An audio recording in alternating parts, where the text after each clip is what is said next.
Ces images ont été filmées à la fois par une caméra de tableau de bord et une caméra corporelle de police. Les agents ont été dépêchés suite à des signalements d'une agression d'une violence inouïe. Mais ce qui rendait l'appel véritablement bizarre était la raison invoquée. Une attaque de zombies. Selon l'appelant, quelqu'un était littéralement en train de dévorer une autre personne. Au début, l'officier qui répondait pensait à une mauvaise blague, un canular macabre. Néanmoins, il a décidé d'aller vérifier. Mais dès son arrivée, alors qu'il sortait de sa voiture, il fut confronté à une scène d'horreur absolue. Un homme à califourchon sur un autre, lui déchirant la chair avec ses dents. « Hé, laissez-moi voir vos mains, laissez-moi voir vos mains, laissez-moi voir vos mains. Hé, hé, hé !» S'agissait-il de cannibalisme, d'une psychose induite par une drogue inconnue, ou simplement d'un homme qui avait basculé dans une folie totale? Comment même commencer à expliquer une chose pareille? Les zombies seraient-ils en train de devenir une réalité? L'agent a dégainé son arme et tiré des coups de semonce, sommant l'homme de lever les mains. Mais le soi-disant zombie n'a eu aucune réaction. Il a continué son acte de dévoration macabre. D'autres tirs ont suivi, mais l'homme n'a même pas scié. Il restait figé, totalement consumé par son action. Ce n'est qu'au 4e tir que l'officier a finalement réussi à l'abattre. Après cela, aucun autre détail n'a jamais été rendu public. Certains affirment que le dossier a été classifié. Le fait que cela se soit réellement produit ne fait que rendre l'événement encore plus dérangeant. Était-ce une véritable rencontre avec un zombie dans la vie réelle ? Cette vidéo a été diffusée sur le site officiel du département de police du Texas. On y voit 2 agents en pleine poursuite automobile. Le suspect traverse la route, réalise qu'il ne peut échapper à la police et s'arrête. Lorsque les officiers atteignent la voiture qu'il traquait, ils remarquent quelque chose d'étrange, de surnaturel. « Ne bougez pas, sortez, vous êtes le prochain ou vous devriez l'être. Où est-il ? Il n'y a personne dehors, personne derrière le volant et le fourgon est verrouillé. Où est-il passé ? C'est de la magie. À l'arrière, il s'est arrêté. Je pense qu'il se cache à l'arrière.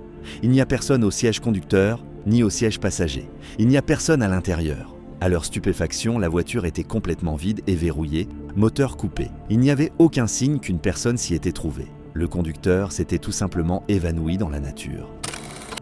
Le 25 décembre 2020, un homme de 63 ans, Anthony Quinn Warner, a conduit son camping-car jusqu'à la 2e avenue de Nashville, Tennessee, réveillant les résidents proches par le son d'une voix féminine robotique et numérique émanant de son véhicule. Le message était glacial, une mise en garde enjoignant à tous d'évacuer immédiatement la zone. Tous les bâtiments de cette zone doivent être évacués maintenant. Tous les bâtiments de cette zone doivent être évacués maintenant. Si vous entendez ce message, évacuez maintenant. Bientôt, la voix robotique a répété que le camping-car allait détonner. Peu après 6 heures du matin, la voix est devenue de plus en plus insistante, annonçant que le véhicule exploserait dans 15 minutes. Dans les images de caméras corporelles diffusées plus tard par les autorités, on voit un groupe d'officiers de police de Nashville parcourir le centre-ville, exhortant les traînards à évacuer pour leur propre sécurité.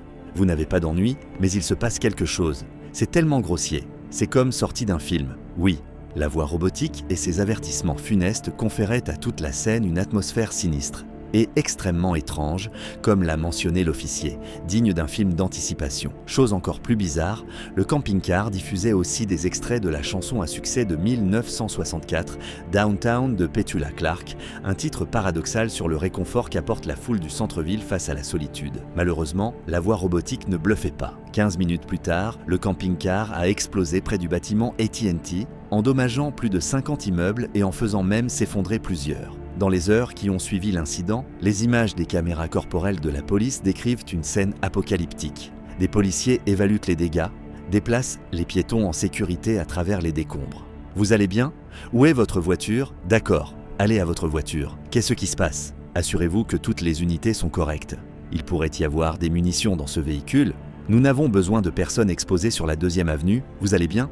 Oui, je vais bien, mec. Merci. » Malgré la puissance phénoménale de l'explosif, les policiers ont réussi à évacuer la majorité des résidents. Heureusement, personne en dehors du camping-car n'a perdu la vie, bien que 3 personnes aient été blessées. Le seul décès fut celui d'Anthony Warner lui-même, qui se trouvait toujours à l'intérieur au moment de la détonation. Les autorités ont alors creusé dans le passé d'Anthony pour tenter de comprendre un geste d'une telle folie. Ce qu'ils ont trouvé est profondément troublant. Warner s'est avéré être un solitaire paranoïaque, obsédé par des théories du complot impliquant des lézards extraterrestres métamorphes cherchant à prendre le contrôle du monde. Il a également été révélé que 16 mois avant l'explosion, sa petite amie avait appelé la police pour signaler qu'Anthony construisait des explosifs à l'intérieur du camping-car garé devant chez eux. Plus angoissant encore, moins d'une semaine avant Noël, le voisin de Warner lui aurait demandé si le Père Noël allait lui apporter de bonnes choses. Warner aurait répondu « Oh oui, Nashville et le monde ne m'oublieront jamais ». Malgré ce désir évident d'attention, les policiers n'ont jamais pu déterminer le véritable mobile de Warner. La conclusion officielle a suggéré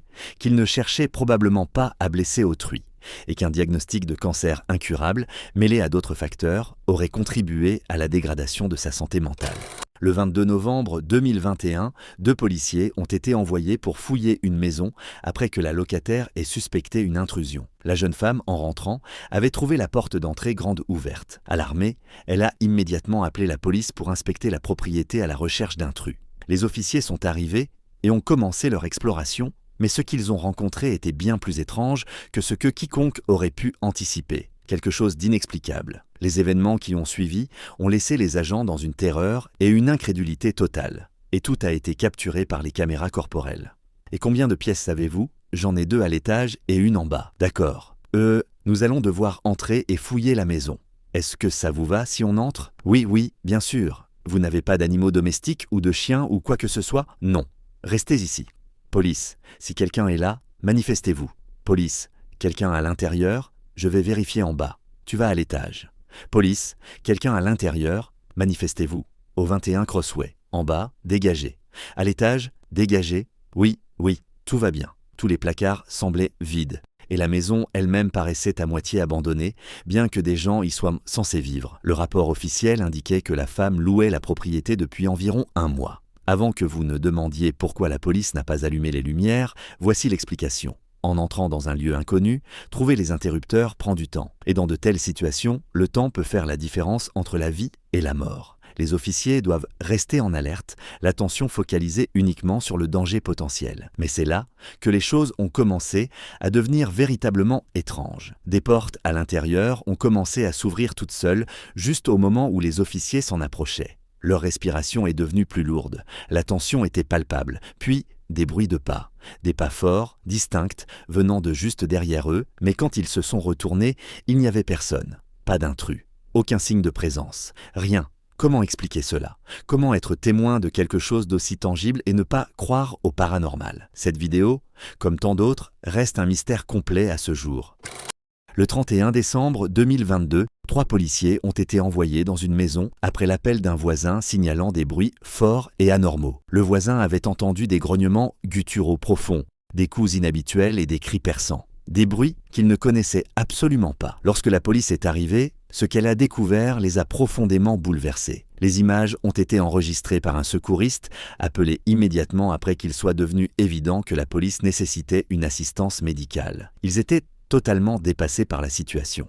Ils ignoraient que la maison où ils venaient d'entrer appartenait autrefois à une famille de cannibales qui prenaient plaisir à dépecer la chair humaine pour la préparer en plats exotiques. Ceci n'est pas une blague, ni une histoire inventée. La famille cannibale est morte depuis longtemps, mais leur maison délabrée se dresse toujours dans une petite ville de Pologne. La veille du Nouvel An, une jeune fille de 20 ans nommée Camilla se trouvait dans cette maison, avec l'intention d'invoquer les esprits de cette sinistre famille et de leurs victimes. Ce fut une très mauvaise idée. Soudain, Camilla a commencé à se comporter de manière erratique et violente avant de se barricader dans une pièce. Quelque chose d'horrible lui était clairement arrivé. Selon ses amis, c'était comme si Camilla était devenue possédée par l'esprit de l'un des cannibales. Cela semble irréaliste, mais regardez la suite et vous comprendrez parfaitement ce que cela signifie. Les policiers étaient profondément choqués et effrayés par ce qu'ils ont vu. Jetez un œil.